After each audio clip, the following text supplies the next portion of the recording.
Putin पर यूरोपीय आयोग का बड़ा बयान आया है और ये बयान ये है कि पुतिन पर अब चौतरफा दबाव लगातार बढ़ता जा रहा है। यूक्रेन में ही पुतिन को रोकना बहुत जरूरी है। यूक्रेन में ही पुतिन को रोकना जरूरी है। अगर नहीं रोका गया तो अगला शिकार लिथुआनिया होगा।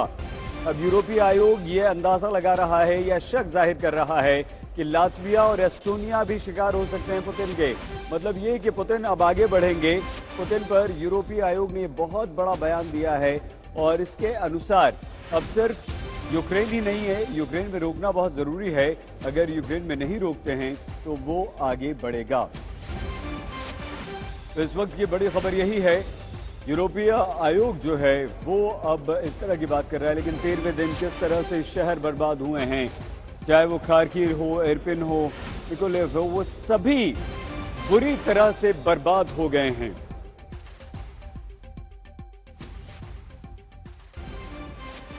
हमारे साथ इस वक्त दो बेहद महत्वपूर्ण मेहमान जुड़े हुए हैं।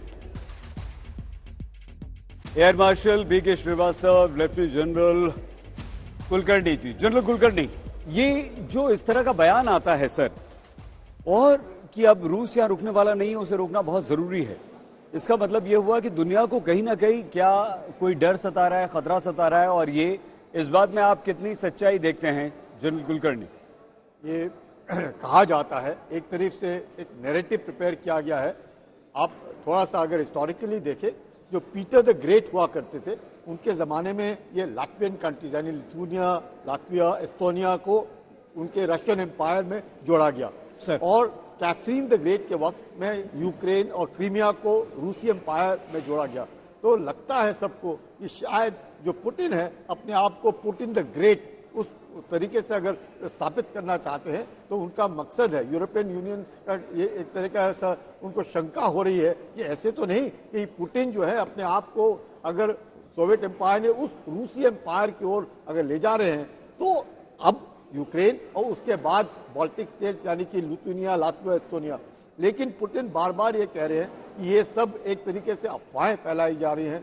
पुतिन का मानना है कि उनकी जो सुरक्षा की चिंताएं हैं जिसको लेकर के वो बहुत चिंतित हैं, अगर उसको यूरोपियन यूनियन हो या नाटो हो बार बार अगर नजरअंदाज कर रहे हैं तो उसके मद्देनजर वो यूक्रेन के ऊपर नजर उनके, और वो क्या कह रहे हैं, उनकी मांगे हैं कि यूक्रेन जो है न्यूट्रल रहे, न्यूट्रलिटी का वो लेकर के चल रहे हैं। और उसके बाद अब जिस प्रकार से उन्होंने मांग रखी है कि क्रीमिया उसके पास होना चाहिए और जो अपना डोनबास का रीजन है जिसपे ये अपना लुहांस्क और डोनेट्स्क है उसको मान्यता जिस प्रकार से दो देशों की दी जाए और न्यूट्रल स्टेट होना चाहिए कौन सा, यूक्रेन। तो ये उनकी मांग है। लेकिन पश्चिमी देशों का ये कहना है और उनको डर लगता है, मानना है उनका कि कहीं पुतिन जो है पुतिन द ग्रेट बनने की में तो नहीं लगे हुए, क्योंकि कैथरीन द ग्रेट में यूक्रेन आया और पीटर द ग्रेट के वक्त में लातविया, लिथुआनिया, एस्टोनिया जोड़ा गया, तो कहीं ऐसे ना। तो ये एक तरीके से नैरेटिव है, इस तरीके से प्रेशर बनाया जा रहा है कि थोड़ा से सतर्क रहे।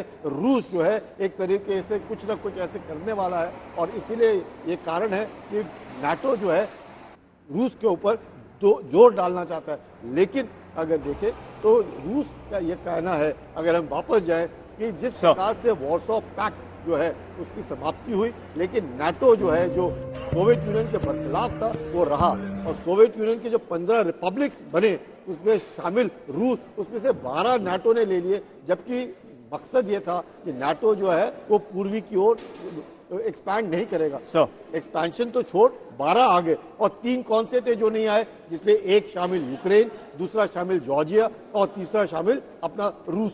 तो ये सबको देखते हुए बार बार सबको लग रहा है कि जॉर्जिया के साथ जिस प्रकार हुआ, जिस प्रकार से फिर यूक्रेन के साथ हुआ, जिस प्रकार से चेचेनिया के साथ हुआ, ये ऐसे तो नहीं कि रूस का धीरे धीरे मकसद है कि एक्सपैंड किया जाए। इसलिए ये नैरेटिव है।